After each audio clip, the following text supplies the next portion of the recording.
guys, thanks for joining me. Today I just wanted to go over how to apply dodging and burning on a layer which uses the curves rather than what I previously spoke about a while ago now, which was to actually apply dodging and burning on a separate layer, which was just a normal grey layer.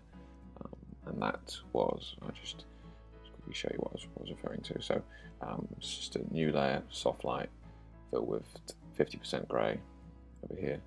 And what that was literally just painting on with just a soft brush the highlights, and also painting on the actual shadows, but that's just using black and white paint, as it were. This is great, and I've been using this technique for a long time, but as some of you who've been following me for a while may have noticed, that I've been having a bit of an unruly penchant for doing a lot of gel work recently, which has involved a lot of colours. And what this has actually been doing is it's actually been painting in blacks and blacks and whites that aren't actually in the image. As you can see here on this image, there isn't actually any blacks. You know, the image doesn't go off to jet black. It just goes off to sort of like a dark grey, as it were.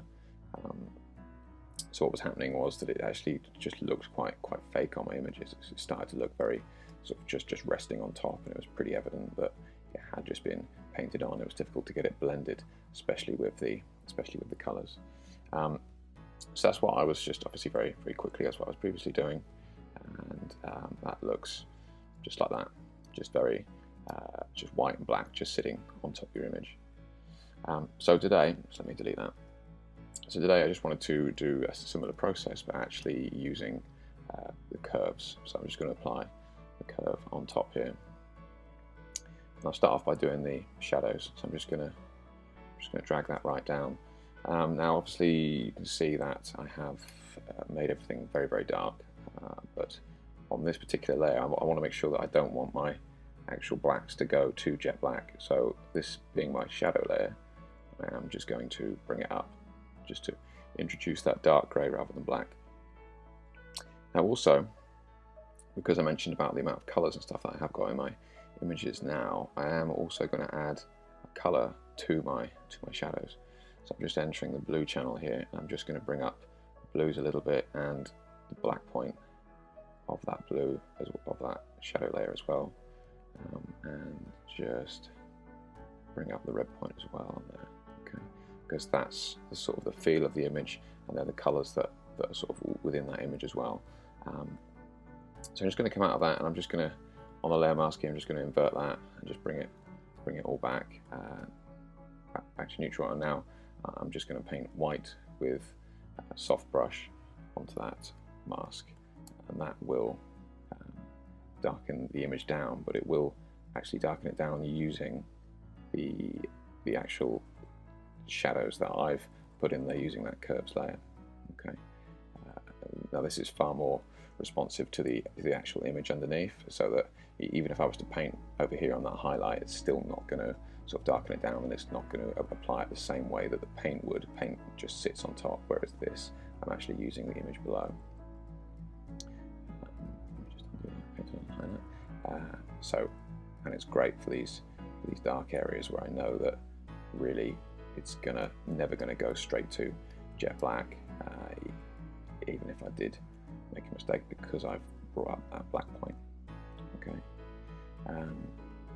So you get the idea. You're just going over here to all your shadow areas, making sure that really just bringing out the shadow areas that are already there. So pretty standard. Right. So rather than bore you to death with another 20 or 30 minutes of that, I'm just going to move on to the highlight. So I'm going to create another curves layer, but this time rather than the shadows, I'm going to introduce the actual highlights. Okay, so again, just going to bring up the white point. This is my highlight there, but I am also going to add a little bit of colour to this one as well. I do tend to just add a little bit of blues to my highlights, and because of the nature of this image, I'm probably just going to add a little bit of the red in there as well. Okay, come out of that and just invert that, and so that we've got rid of that, and then we're just going to paint back in our highlights. Again, just going over the actual highlights of the image, just making sure that sticking true to what we know about shape and form, just keeping it in there. And really, we're just not really trying to change anything too much. We're really just trying to enhance what's there.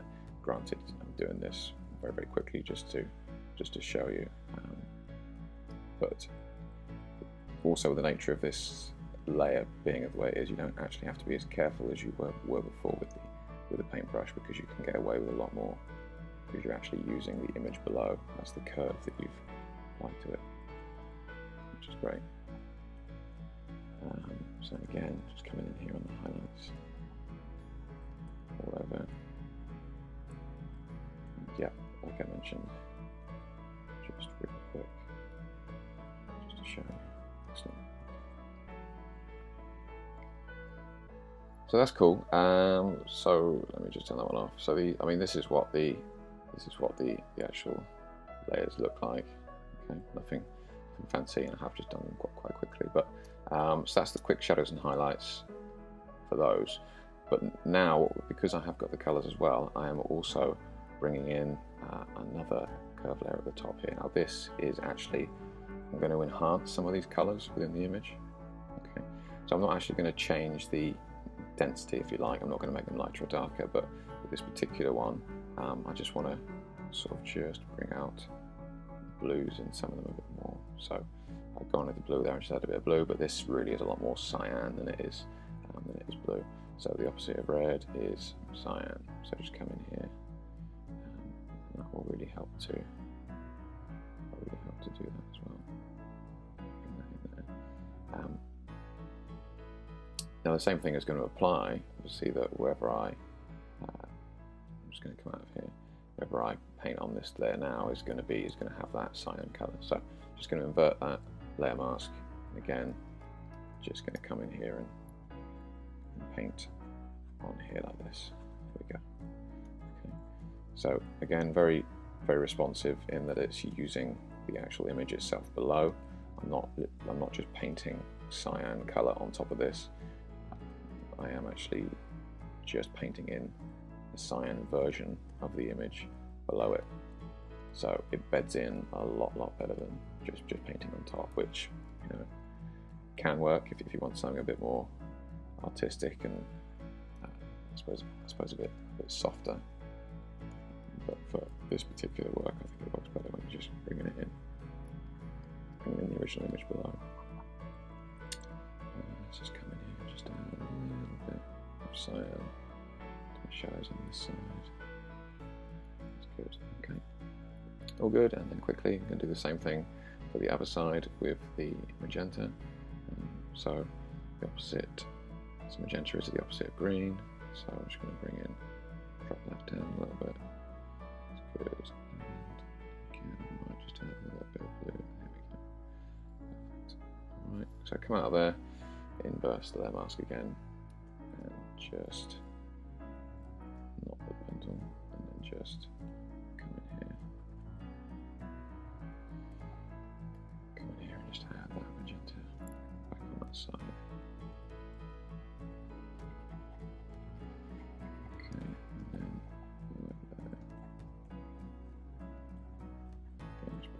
Shadows on that side.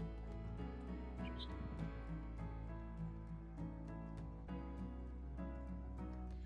okay, so very quick, and I mean, I would spend a lot more time on those. I just wanted to show you those, but this is what we've just done here in sort of 5 minutes. Just so let's put them on, let's put it off. Okay, I just spent a little bit longer previously doing it, so this is my previous one here.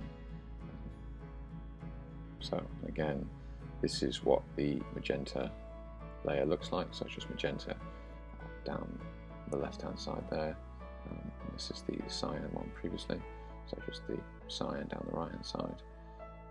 So the highlights, you can see the forehead, cheekbones there, bridge in the nose, and the shadows. So under the cheekbones, the jawline, around the outside there like that.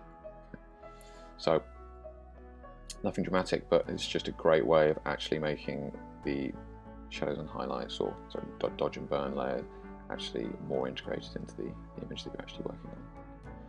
Okay, well, thanks for watching, guys. I hope it was useful, and I'll catch you soon.